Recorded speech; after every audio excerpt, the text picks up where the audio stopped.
How many people does it take to make a national scale threat that Congress must address immediately? Let's find out this episode on InfoHazard.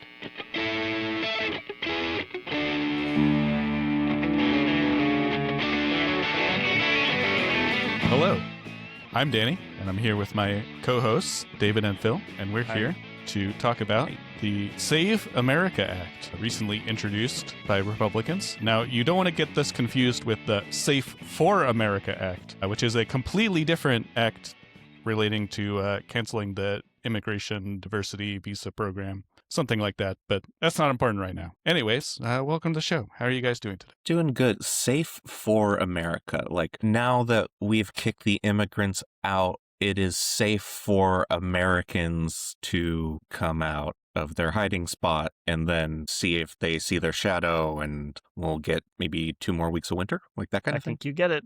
Punxsutawney Phil an immigrant? I thought he was born in America, dude. As a Phil, I filter all of my news through groundhog-related metaphors. Anyway, the Save America Act, which is the one we're talking about, not that other one that we were just talking about, not to get confusing. But so the Save America Act was introduced... Straight to the point, Danny. Exactly, dude. That's me. Meandering directly where I was aiming to get eventually.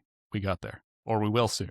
Like a Sidewinder missile. Exactly. But so, anyway, this is another iteration of the same legislation that Republicans have been trying to push on and off for, I don't know, I think at least back as far back as like George W. Bush, to tighten up the requirements for voting to make sure that the scourge of non-citizens voting in our election is stopped once and for all. So, interestingly, some red states recently did some examination of how bad this issue is in 2024. Georgia audited their voter rolls for citizenship. They examined 8.2 million registered voters, and they found that 20 of them were not citizens. Note that this doesn't even mean that these 20 non-citizens tried to vote. They may have just been accidentally registered when they got a driver's license or, however. A similar audit in Ohio, where they found 597 non-citizens who were registered, but only 138 people appeared to have cast ballots, and that was out of 8.1 million voters. So, yeah, it's not exactly a widespread issue here. Say you're a Republican congressman, and you have to justify your position somehow. Okay, I'm here. Me personally, and my entire party is dedicated to taking the existing problems with our country and making them worse, right? We're not fixing those, but we have to make it look like we're doing something for somebody. So we got to make up new issues. And 138 people out of 8.1 million. Yeah, we could juice that a little. We could bump that up in terms of our estimation. Why not? I think two-step reasoning doesn't really exist within the Republican base, right? Immigrants commit fewer crimes, right? But it's like violent crime among immigrants is such a scary boogeyman. It's like they don't want to hear that, but that makes no fucking sense. They're just like, nah, it sounded good. It's like... Yeah, they but like reading the headlines. It brought to mind sort of an interesting philosophical dilemma for me. Like, how many guilty men would you let go free to save one innocent man, like in a prison system? So, like, how many legitimate voters would you disenfranchise with pointless tests in order to prevent one non-citizen from voting when they shouldn't?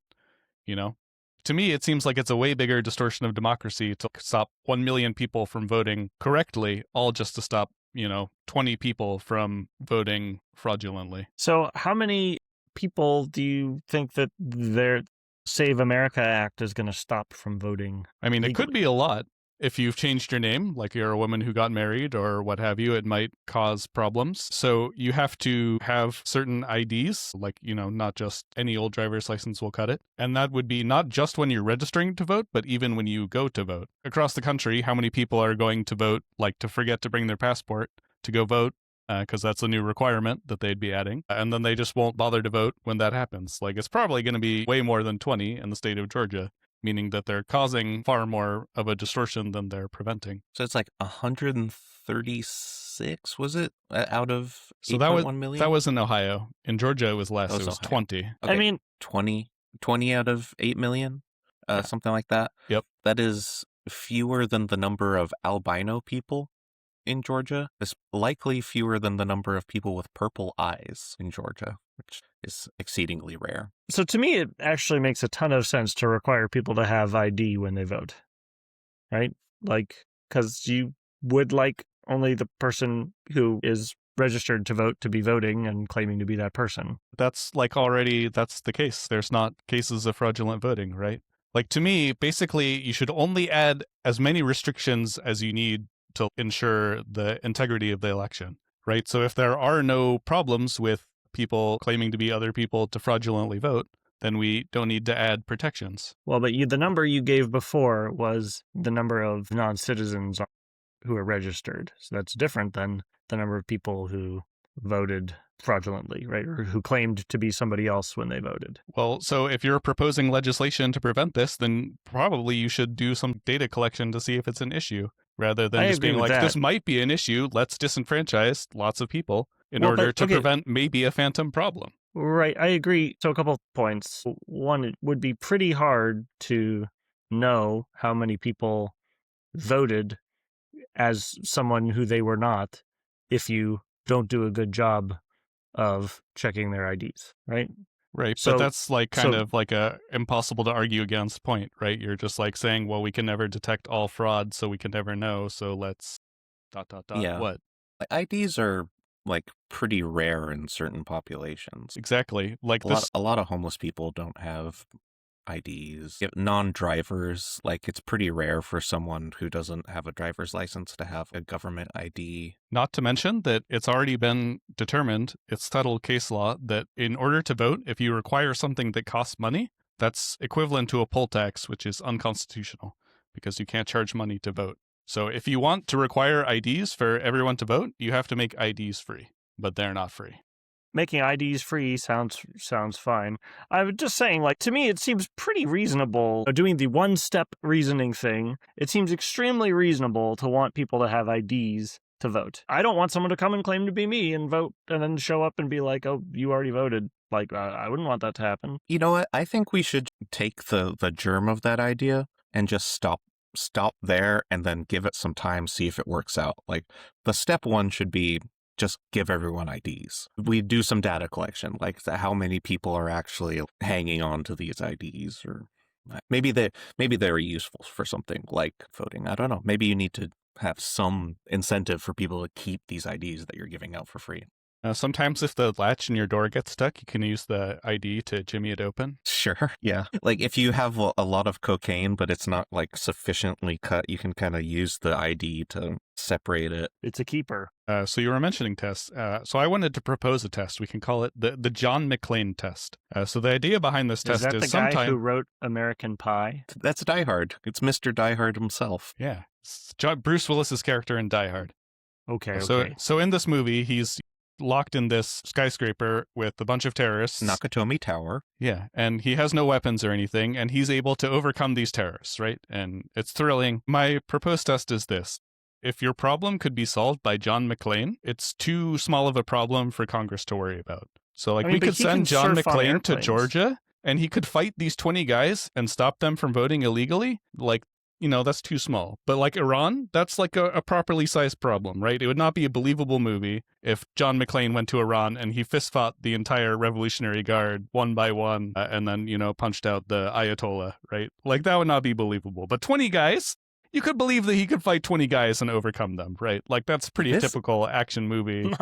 I don't know if I can abide by this test, because the way you're talking about this John McClane test is, it sounds like someone who clearly has not watched Die Hard with a Vengeance, because that is basically the plot of Die Hard with a Vengeance. He goes to Iran and beats up He drives a semi-truck into a fighter jet to save America from terrorists. I remember surfing on a fighter jet. He does get Congress-level results by the end of these movies. Okay, over here in this pane of the podcast, I don't know what's going on over there.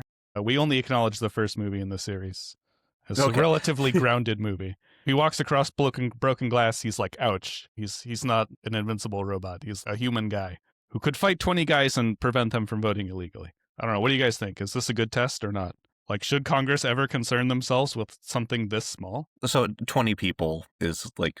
Or just, like, could John McClane believably overcome this problem if you dropped him in with no weapons or anything? No, that doesn't make sense, because they're, like, in different places throughout the state of Georgia, right? You'd just be okay, driving... but so if you get, like, clearly this is an action movie, right? So these 20 guys have gathered together to attempt to illegally vote together, right? And then John Yeah, McClane yeah, must yeah. oppose them. He could win. He could easily win, right? Yeah, just cut the power to the voting station. Yeah, or Station? something. But like, He could easily dispatch these 20 illegal voters if their motivations were clearly outlined earlier in the movie, and there is a setup for the ironic way he's going to dispatch them later. maybe they could have sinister European accents, dude. Yeah, absolutely. I guess maybe Probably that's a little Central out of date American. these days.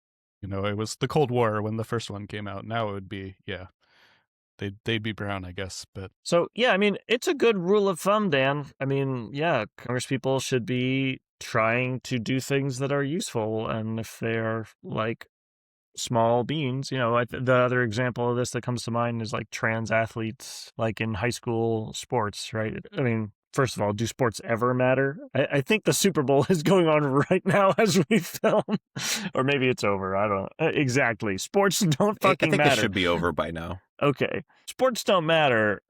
And so high school sports really don't matter. And like the like 3 trans elite high school athletes. Yeah, anyway, yeah, it just comes to mind as a good example of something that's like so small it doesn't matter. If this was like super widespread, like it would be worth spending lots of time thinking about like, wow, where do we draw these lines? But it's like, does this even matter? yeah, 20 people is nothing, dude. It just does not matter. Not to get all Dragon Ball Z on you, but does the relative power level of those 20 people matter? What if that one person is the president, or we've got 20 Jeff Bezoses all in Nakatomi Tower? Well, yeah, so that is something you could start legislating, right? Like you can imagine Congress making a law that affects 20 billionaires, right?